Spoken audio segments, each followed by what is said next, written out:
Kawaida akiwa katika mwendelezo wa ziara yake ya siku 4 mkoani Geita, akiwa wilayani Chato, ametembelea makazi ya milele ya hayati Dr. John Pombe Magufuli mjini Chato, huku akiahidi umoja huo kuendelea kumuenzi kwa vitendo yeye pamoja na viongozi wa kitaifa waliotangulia mbele za haki. Kwetu sisi vijana tunaendelea kujifunza mambo mengi wake na kwa viongozi wengine waliotangulia mbele za haki, ikiwemo utumishi uliotukuka, ikiwemo uzalendo kwa taifa, lakini ikiwemo kushirikiana na viongozi na kutengeneza viongozi. Kwa upande wake, mtoto wa hayati Dr. Magufuli, Jessica Magufuli, mbali na kuipongeza UVCCM kwa kuwatembelea, amewashukuru Watanzania wote kwa kuendelea kumuenzi hayati Dr. Magufuli. Lakini pia kwa niaba ya familia kuwashukuru.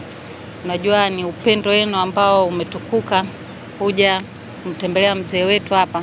Tuseme sisi kama familia tunafarijika sana kuona viongozi kama nyinyi mnaendelea kutufariji kusema kweli.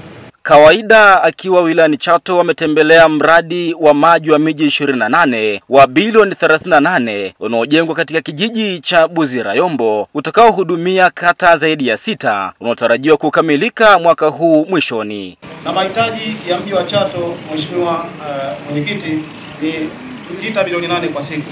Kwa hiyo kwa mpango tulionao sisi kama mamlaka ya maji ni kuhakikisha maji haya pia yanaweza kuwanufaisha watu wengine ambao wapo nje ya Chato.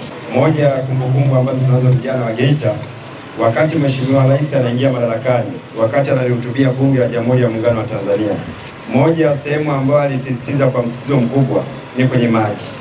Tunachotamani kukiona ndani ya Tanzania ni maendeleo.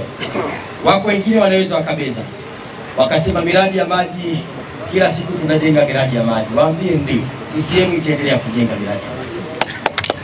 Kutoka hapa katika nyumba ya milele hayati Dr. John Pombe Magufuli wilayani Chato mkoani Geita, mimi ni Mrisho Sadik.